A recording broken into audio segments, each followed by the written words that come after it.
After transmigrating into a tragic romance novel, I became the male lead, and my domineering CEO girlfriend happened to have a younger brother who had been hospitalized for years. In the middle of the night, she got another call and hurriedly put on her clothes. "Albert isn't feeling well again. I have to go see him." According to the original plot, I was supposed to cry and beg her not to leave. Unfortunately, as I watched her anxious figure disappear into the night, all I felt was the urge to yawn. The moment she stepped out, I invited her voluptuous arch-nemesis over to my place.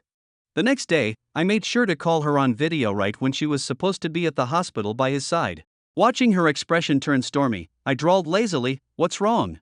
Weren't you off taking care of someone else?" The house felt too empty, so I found someone to keep me company. "Isn't that normal? Don't get the wrong idea. We're just pure friends. I'm exhausted, so could you please not make a scene?" Before she could explode, I hung up. After all, if she can have a brother, why can't I have a sister? Chapter 1. The moment the video call ended, silence swallowed the living room. Violet arched an eyebrow, leisurely tying the sash of her bathrobe and covering the tempting glimpse of her collarbone and curves. She let out a soft laugh, her tone dripping with mischief. "I'm guessing President Kim will storm back in 10 minutes tops." I lounged lazily on the couch, lifting my glass of red wine for a sip. 5 minutes. As soon as the words left my mouth, the front door slammed open with a deafening bang, as if someone had kicked it in. Elise Kim was back. Her eyes were bloodshot, her chest heaving with fury. Her gaze first sliced toward the unruffled Violet, then locked onto me. Her voice came out through gritted teeth. "Sean, you'd better have a damn good explanation for this." I swirled the wine in my glass, acting as though her blazing rage was invisible. "Explain what?" I looked up with feigned innocence. "I just invited a friend over to hang out." "Is that a crime now? A friend?" Elise let out a laugh full of disbelief. She stepped forward and grabbed my wrist. "A friend who chats with you in a bathrobe? Sean, have you completely lost your shame?" The disappointment and anger in her eyes could have swallowed me whole. If this were the original Sean, he'd probably be broken by now, crying, begging, trying to defend himself. Unfortunately for her, I wasn't him. I calmly pulled my hand free, rubbing the red mark she'd left on my wrist. My voice stayed light, almost bored. "Elise, could you please stop being unreasonable? We were just watching a movie together. She'd just finished showering, that's all. You being this paranoid is exhausting." Every single word was something she used to say back when she was brushing off the original Sean's pain. Elise froze, her face paling and flushing by turns. She clearly couldn't believe she was hearing her own words thrown back at her. Beside me, Violet sighed dramatically, lifting her hands in a helpless gesture. "President Kim, don't take it personally. Sean and I always joke around like this. He really doesn't see me as a woman. But since you hate me so much, I'll leave." Her act, that classic pretentious coquette routine, was flawless. I immediately caught Violet's wrist before she could move, giving Elise a look of mock reproach. "Why are you being so mean to her, Elise? When did you become this petty?" "Petty?" Elise was shaking with rage. "She's another woman showing up in our home in the middle of the night. And you're defending her? What about Albert then?" I finally dropped the act, smiling faintly. "He's a man too, isn't he? He calls you in the dead of night, and you rush to his side, but you don't call that improper?" I took a step closer, locking eyes with her blazing stare and pinning her in place with every deliberate word. "You can treat Albert like a brother. So why can't I have Violet as my sister? Don't be a hypocrite, President Kim." Elise's lips trembled, but not a single word came out. Trapped by her own logic, she could only slam the door behind her and leave without a sound. The living room sank into silence once more. I exhaled slowly and turned to Violet. "Thanks. Sorry you had to witness that circus tonight." Violet's playful mask faded. Pouring herself a glass of wine, she looked at me, her gaze complicated. "Sean, do you remember back in college, during the debate competition, when you argued me into silence?" I blinked, surprised. She chuckled at herself. "Back then, I thought you were someone who belonged in the sunlight, confident, sharp, untouchable. Not like this, trapped in burning yourself out for a woman who doesn't deserve you." Setting her glass down, she met my eyes seriously. "Elise doesn't cherish you, that's her loss. I'm not helping you for fun. I just think, you shouldn't be like this." Looking into her earnest eyes, I felt something stir, the resentment that belonged to the original Sean finally easing just a little. Yes. I shouldn't be like this. And that pitiful man shouldn't have ended that way either. I pressed a hand to my chest, resolve hardening in my eyes. No rush. This is only the beginning. All the pain the male lead of this tragic romance endured, it's time for those heartless women to taste it back, twice as bitter. Chapter 2. The next day, Elise didn't come home. I enjoyed the peace and quiet, even managed to get the best night's sleep I'd had in a long time. It wasn't until evening that the villa door finally opened again. Elise walked in, supporting a frail-looking figure, the same man I'd seen countless times in her photos, Albert. He wore a loose white tracksuit, his face pale to the point of translucence.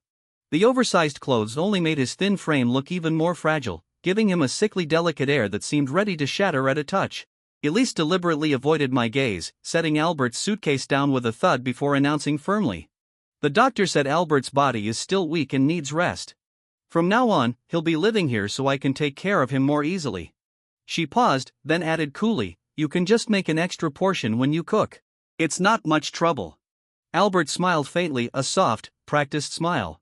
He shot me a quick triumphant glance before linking his arm with Elise's and speaking in a gentle, pitiful tone. Eli wouldn't stop worrying about me being alone. She insisted I move in. You don't mind, do you, Sean? He bit down on my name deliberately, soft, slow, and laced with smug provocation. I opened my mouth to speak and then a sharp, stabbing pain ripped through my chest. It was the original Sean's shattered soul screaming in fury. He was raging, howling at Elise, demanding to know why she would bring that man into his home, demanding that he be thrown out immediately. The force of that anger almost drowned out my own rationality. I took a deep breath and pressed a hand to my chest, forcing myself to stay calm. When I looked up again, I was smiling, bright and warm. Of course I don't mind. Why would I mind? Welcome, Albert, little brother. Both Elise and Albert froze, visibly thrown off. Ignoring their expressions, I went on with cheerful ease. Elise is right. You're not well, you need care. And having one more person around livens up the house. I get lonely by myself anyway. Then I clapped my hands together as if something had just occurred to me. Speaking of which, it's perfect timing. The house is about to get even livelier. Elise frowned. What do you mean? I tilted my chin toward the door. Violet's company and apartment are both being renovated, lots of dust, bad for her health. She's been staying in hotels, and I couldn't let her keep doing that. So I invited her to stay here for a while. As if on cue, the doorbell rang. I pressed the remote, and Violet entered, pulling a silver suitcase behind her. She was dressed casually, and when she saw the scene in the living room, she raised an eyebrow in mock surprise. Well, everyone's here, she said with a wink at me, then turned to the now black-faced Elise Kim. President Kim, looks like I'll be bothering you for a while. You don't mind, do you? The air froze instantly. Albert's smile stiffened, and Elise's face twisted like she'd just swallowed a fly. Perfect. Things were about to get interesting. On the first morning of our four-person cohabitation, the tension was already thick enough to taste. Albert was up early, wearing a blue apron, gently setting down a bowl of carefully cooked abalone porridge in front of Elise. Eli, try it, he said softly. I simmered it all night. I just don't know if it suits Sean's taste, he tends to wake up later. I pretended not to hear the jab and walked straight to the counter, pulling 4 eggs out of the fridge. Elise frowned, her tone sharp with authority. Albert made breakfast. Sit down and eat. I ignored her completely, lighting the stove and pouring oil into the pan. With a loud sizzle, the fragrance of frying eggs filled the kitchen, strong, rich, and defiant, completely overpowering the mild scent of his watery porridge. I cracked 4 eggs, cooking them to perfect soft yolks. 2 went on my plate. The other 2, on another. Elise's temples twitched violently. Sean, must you do this? She snapped. Do what? I speared a yolk with my fork, watching the golden liquid ooze out slowly. After taking a leisurely bite, I looked up with an innocent smile. You have your loving breakfast, and I have my high-protein meal. Oh, right, I pointed to the extra plate beside me, that's for Violet.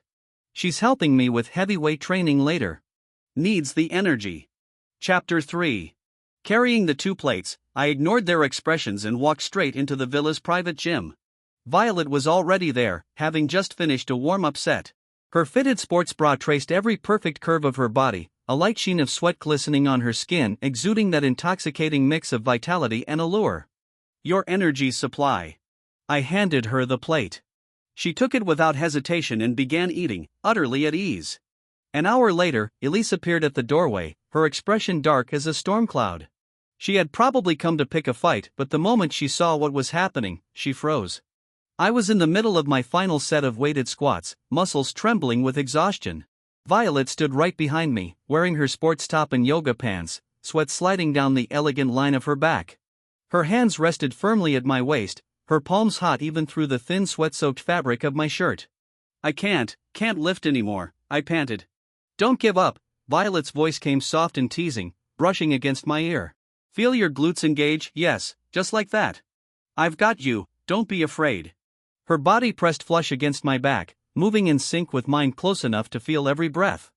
From Elise's angle, it looked like Violet was practically embracing me. Bang! Elise finally snapped, slamming her fist into the doorframe. Both Violet and I turned to look. My face was flushed and beaded with sweat from the workout. Violet, calm as ever, straightened up, lazily wiping her chest with a towel before meeting Elise's gaze with deliberate provocation. "President Kim," she said lightly, starting the day with such a temper. Elise's eyes blazed with fury. She stared at the faint outline of Violet's handprints on my damp shirt, lips trembling, but no words came out. What could she even say? That it was inappropriate for a man and woman to be that close? While her dear brother Albert was sitting in the dining room waiting for her? That our position looked indecent? When she'd personally massaged Albert's sprained ankle just last night?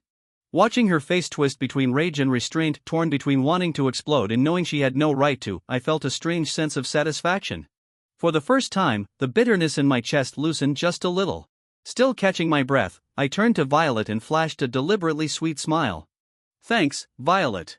With you by my side, I feel unstoppable." Elise's fists clenched so tight her knuckles cracked audibly. That night, after I finished showering, my bedroom door suddenly swung open. Elise stood there, reeking of alcohol, her eyes bloodshot. She stepped closer, the scent of her perfume mingling with the sharp tang of liquor, enveloping me completely. Before I could react, she shoved me hard against the wall. "Sean," she rasped, her voice hoarse and trembling with suppressed rage, "what the hell do you want from me?" Before I could answer, her burning lips crashed onto mine. The kiss wasn't tender, it was violent, full of anger and punishment. It wasn't a kiss at all, it was the bite of a wounded beast. I frowned in disgust, and when she tried to deepen it, I turned my head away sharply, breaking her hold. Her movements halted. Her chest rose and fell violently, as if she were struggling to restrain something deep inside. After a long silence, she buried her face against my neck. When she finally spoke, her voice carried a trace of grievance. "Do we really have to be like this? You weren't like this before." I almost laughed out loud. When the original Sean had given her everything, his love, his loyalty, his heart, she hadn't even blinked. Now that I was simply returning her own coldness to her, she suddenly wanted to play the victim. I placed my hand on her chest, feeling her heartbeat pounding furiously beneath her shirt. My tone was gentle, almost teasing. "Are you jealous, Elise?" Her body froze instantly. She jerked her head up, staring at me through the dim light. Her lips parted, but no words came out. Finally, as if I'd struck a nerve, she stepped back in panic, turned around, and slammed the door behind her, running away in silence. The next day, I was at the largest luxury boutique downtown, helping Violet pick out a silk scarf, a small thank you for her friendly performance over the past few days. When I handed over my black card at checkout, the cashier hesitated, then returned it with an apologetic smile.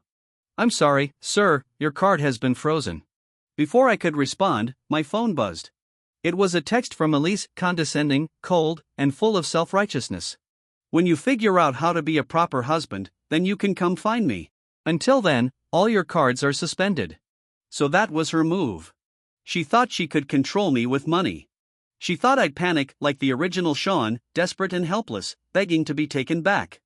I looked at the message and smirked. Then I pulled out another phone and made a call.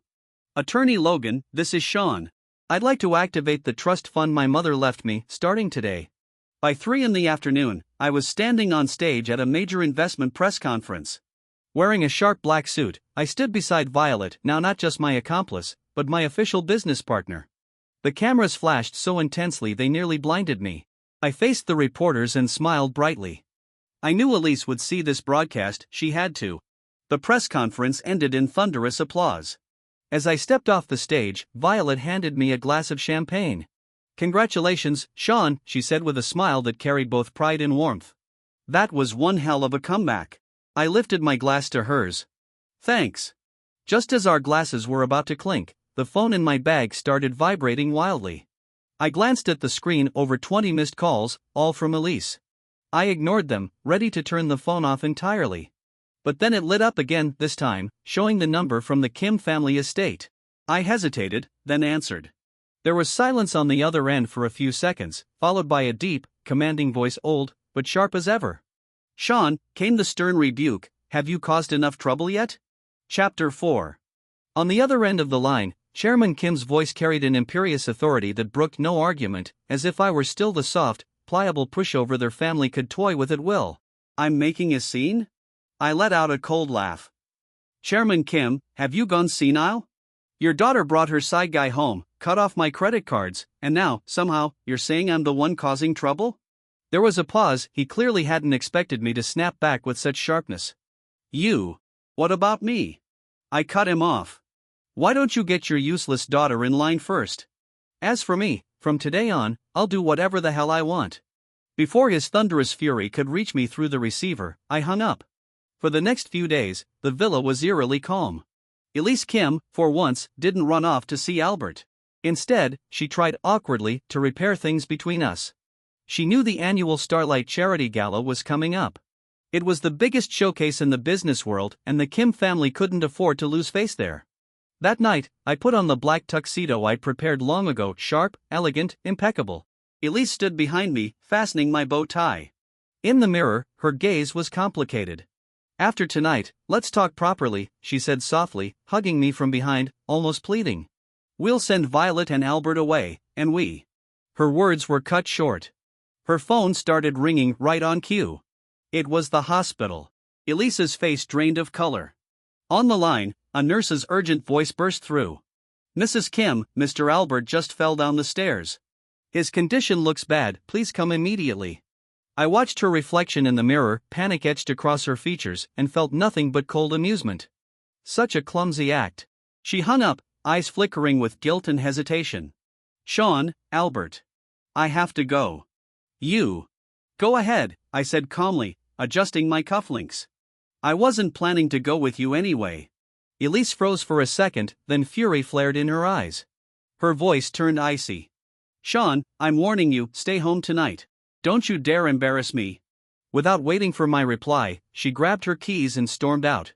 Half an hour later, at the Starlight Charity Gala. When the grand golden doors of the ballroom opened once more, every pair of eyes turned toward the entrance. I walked down the red carpet, arm in arm with Violet. She wore a custom black haute couture gown, elegant, regal, mesmerizing. And I was her calm, steady counterpart. Whispers rippled through the hall, thick enough to shake the ceiling. Everyone knew Elise had skipped the gala for her good boy. Everyone was waiting to watch me, the legitimate husband, make a fool of myself. Under the flashing cameras, the host offered us the microphone. "Mr. Sean, Miss Violet, your joint appearance tonight, does it imply a deeper collaboration between the Starlight Foundation and Violet Technologies?" Violet took my hand, lifted it to her lips, and kissed it lightly. With a serene smile to the cameras, she said, "Starlight is Violet Technologies' most cherished partner. And Sean," she turned to me, her eyes full of warmth, "is the most important person in my life." The entire hall gasped. I knew it was probably just a line meant to provoke Elise. But when I met Violet's gaze, so deep, so unwavering, my heartbeat stuttered just for a moment. For the first time, I couldn't tell what was real and what was not. I knew this scene was being broadcast live across countless screens. On the television in a hospital VIP ward, on the phones of our business rivals, and on the massive screen inside the Kim family's ancestral home. My phone buzzed, a multimedia message. I opened it. A high-resolution photo appeared. In a cold white hospital corridor, Elise Kim was slamming her bloodied fist against a glass wall. Cracks spiderwebbed across the glass and blood dripped through her fingers, one crimson drop at a time, onto the sterile floor. Chapter 5. Violet reached from behind me, took my phone, and pressed the screen dark. Her voice was low and measured. "Feeling sorry for her?" I blinked, coming back to myself, then met her probing gaze with a short, derisive laugh. "Sorry for her?" I raised my glass of champagne and drained it in one go. "No. I just find it ridiculous that she's jealous now. After everything I gave her, everything I did for her, how could she never see it? My tone was calm, but only I knew that beneath that stillness, the resentment of the body's original owner was roaring inside me. It questioned. It raged. It wept. Violet was silent for a moment. Then she patted my shoulder lightly. Then make her pay for it. Of course. I looked out at the glittering city lights beyond the window. The defensive game is over. Now, it's my turn to attack. The next day after the gala, I didn't return to the villa. Instead, I went straight to meet a private investigator, reportedly the best in the entire city, found through my lawyer. I pushed Albert's file across the table. My request was simple. I want everything. Every medical record from birth until now. The more detailed, the better. Especially from that private hospital he always goes to. I want to know what exactly he's been doing every time he's supposedly in critical condition. The investigator worked fast. 3 days later, a file arrived in my inbox. As I opened it, a slow, cold smile spread across my face. Albert's official diagnosis was congenital myocardial fragility, a term that sounded severe, but was conveniently vague. Yet the raw data the investigator uncovered told a different story. His key medical reports, like the Holter monitor results and echocardiograms, had clearly been tampered with and overwritten. Even more interesting was his dutiful attending physician, Dr. Sam. According to the report, Sam was Albert's mother's distant cousin. In other words, his uncle. A long-running deception, carefully orchestrated by family, finally stood exposed. I scrolled through the pages one by one, until I stopped at a surveillance photo. It was from the night of the Starlight Gala. Less than an hour after being rushed into the ER, Albert appeared at the hospital's back in trance, alive and well, getting into an unfamiliar car. He didn't return until the next morning. And Elise, the fool, had probably spent that entire night waiting outside his ward. I shut the laptop. The emotions boiling in my chest were on the verge of exploding: rage, bitterness, betrayal, mine and the original owners tangled together. Knowing the truth wasn't enough. I wanted her to tear apart that precious boy's pure and fragile mask with her own hands. I picked up my phone and called Violet. I need a favor. I need you to use all your connections to bring me the best cardiologist in the country, no, in all of Asia. Violet didn't disappoint. 2 days later, she told me that the top authority in Asian cardiac surgery, Academician Chan, was in town for a medical forum. He owed the Violet family a favor and agreed to help with the diagnosis. So, I returned to that sickening villa. Surprisingly, dinner that night was almost civil. Elise, likely scolded by her father, kept a cold face and said little. Albert played the doting gentleman, filling her plate, speaking softly, pretending to be all tenderness and care. The disgusting display of affectionate siblings made my skin crawl. After dinner, the servants brought in fruit. Then, as if suddenly remembering something, I reached into my bag and pulled out a neatly wrapped gift box, placing it in front of Albert. "Albert," I said with a polite smile, "I picked this out especially for you." Elise and Albert both froze. Under their wary, uncertain gazes, Albert slowly lifted the lid. Inside lay a brand new portable home heart rate monitor, the latest model. Albert's face went instantly pale, all color draining away. Chapter 6. I acted as if I hadn't noticed anything, smiling warmly as I began to explain. I heard from a friend that this model is extremely sensitive. The data even uploads to the cloud in real time and syncs directly with your attending physician. That way, even when Eli isn't around, she can still keep track of your condition anytime. See, I'm really looking out for you, aren't I, Albert? Albert's hands trembled faintly as he held the device. He forced a smile that looked more like a grimace. Thank you, Sean. It's just, I'm used to the hospital's equipment, so maybe. Oh, that won't do. I cut him off, pretending to be worried. Your illness is the kind that can worsen suddenly. Oh, speaking of which, I changed my tone to one of eager excitement. I happened to run into an acquaintance today. He's close friends with the top cardiologist in all of Asia, Academician Chan himself. When I mentioned your rare condition, he was deeply concerned and arranged for Chan to personally conduct a full evaluation for you. No, I don't need it, he shouted, his reaction far too strong to pass as mere fear. Elise immediately stepped in front of him protectively, glaring at me. Sean, what are you trying to pull this time? Albert's body can't handle your games. Games? I lifted my eyes lazily, my smile fading into cold steel. Elise, are you out of your mind? I got the world's top specialist for him, how is that supposed to harm him? Or, I leaned back slightly, voice dripping with ice, is it because you already know there's something off about his illness, and you're afraid a real expert might expose it? The air froze solid. Albert could no longer hold it together. His face went chalk white. Tears welled in his eyes, half terror, half panic, as his voice broke. Eli, my chest, it hurts. I can't breathe. Same old trick. But this time, I didn't give him a chance to finish his act. I pulled out my phone and right in front of them, dialed 120. Hello, emergency. This is the Ocean View Villa. A patient here appears to be having a heart attack, urgent condition. We've already arranged a consultation with Asia's leading cardiologist, Academician Chan, at City First Hospital. Please send him directly there. The moment I finished, Albert, who had just been collapsing weakly in Elisa's arms, shot upright like he'd been electrocuted, screaming, "No, I'm not going to the hospital. I'm fine." The shout was full-bodied and powerful, so strong, it left the entire living room in stunned silence. Elise looked down at the man in her arms, the same man who moments ago claimed he was dying. For the first time, doubt flickered in her eyes. That single, forceful "I'm fine" echoed through the room, cutting through the silence like a blade. But Albert, ever the practiced actor, recovered in an instant. After just 1 second of panic, his eyes filled with tears again, and he rolled them back, fainting cleanly on cue. In the end, Elise still called an ambulance, and had him sent back to the hospital. I watched the scene unfold, expressionless, saying nothing. Because I knew once a seed of doubt takes root, it grows wild in the dark. Over the next few weeks, the villa fell into an eerie quiet. Elise became withdrawn and silent. She stopped visiting the hospital, stopped questioning me. Most nights, she stayed alone in the study until long past midnight. I knew what she was doing. She was investigating. And I was preparing her final surprise. A month later, under the name Mr. Kim, I sent out gold-embossed invitations to the city's elite.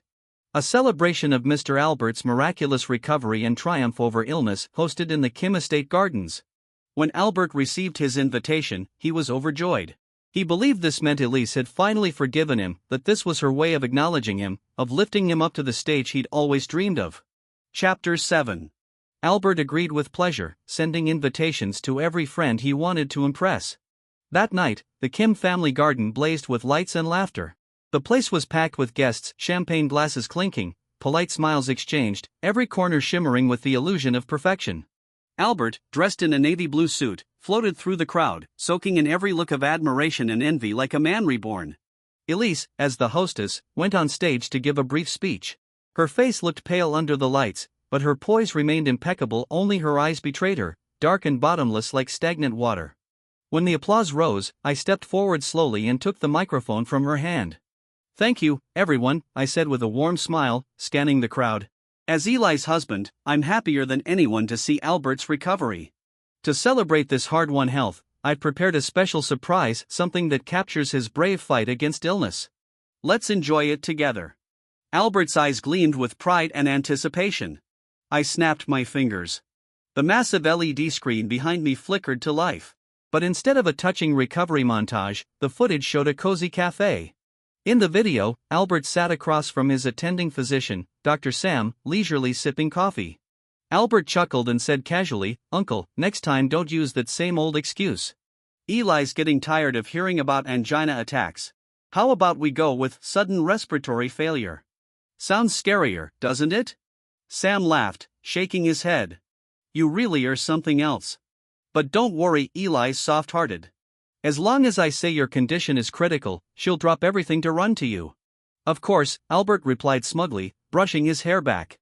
"That woman will never escape from the palm of my hand." The music stopped. The laughter vanished.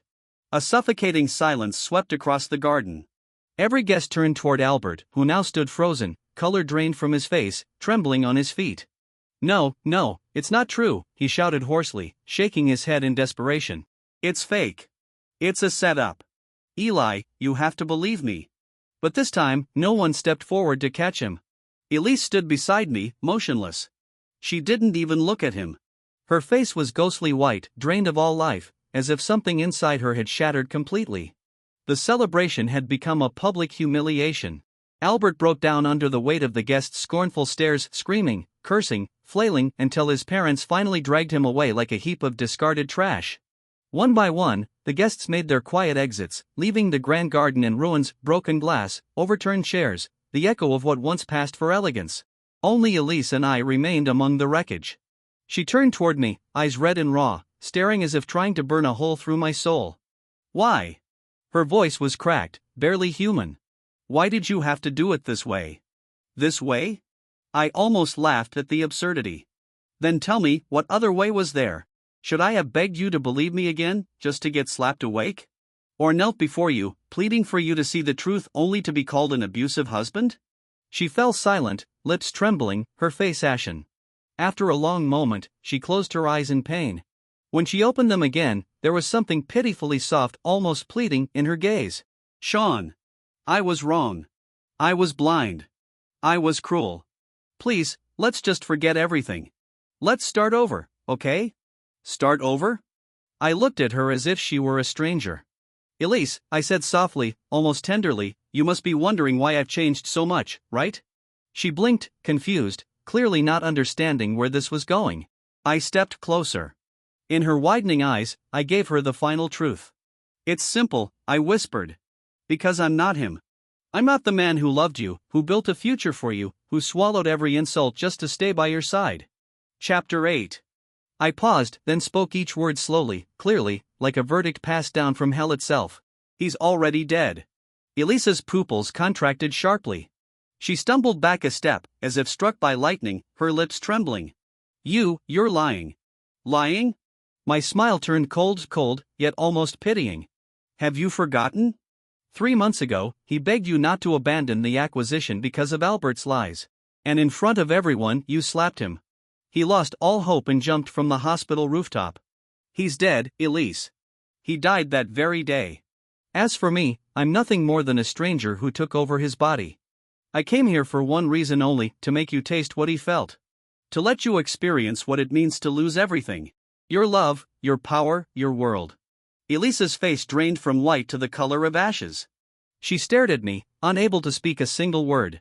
At last, she understood, what she had lost was never just love. It was her husband's life.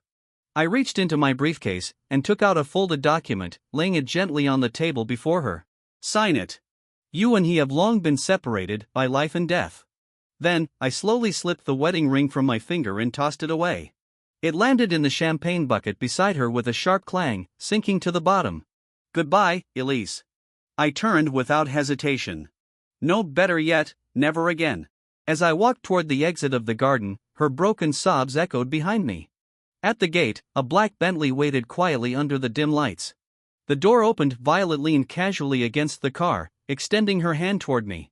I placed my hand in hers and slid into the warmth of the car. The engine purred to life, and we sped away, leaving nothing but silence and ruin behind. 1 year later. At the top floor of Starlight Technologies, the skyline glittered beyond the floor-to-ceiling windows.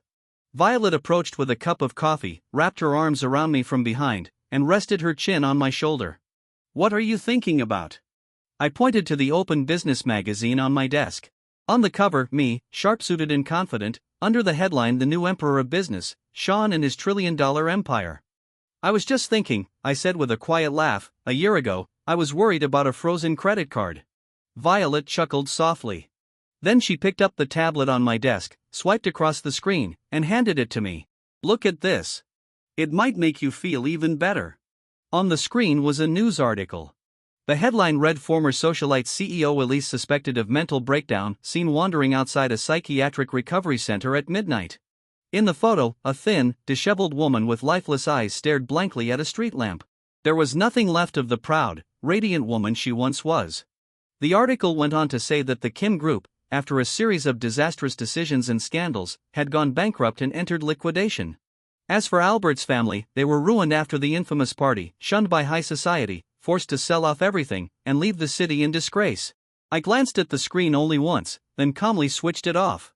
"Don't you wonder," Violet asked softly, "why she became like this?"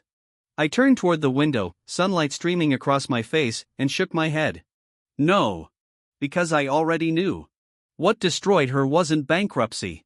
It wasn't losing her wealth or her reputation. It was the truth about death that I had personally revealed to her. For the rest of her life, every single day, she would be tortured by one thought: you killed him. That sentence would carve her soul open again and again, trapping her in a living hell of endless remorse, where death was a mercy she'd never reach. That was the ending I chose for her, the cruelest, and the fairest, one I could give on behalf of the man whose life she destroyed. At that moment, I could feel it clearly, the final trace of the original soul's cold resentment once buried deep in my chest, finally dissolved under the warmth of the morning sun. A weight lifted. A strange lightness, a freedom I'd never known, flooded through every part of me. Violet seemed to sense the change. She tightened her arms around me, her voice cautious, almost tender. Is it over? I closed my eyes, feeling the warmth of her embrace and the golden sunlight spilling through the glass. Then I turned and pressed a gentle kiss to her lips. No, I said with a quiet smile. My life is only just beginning.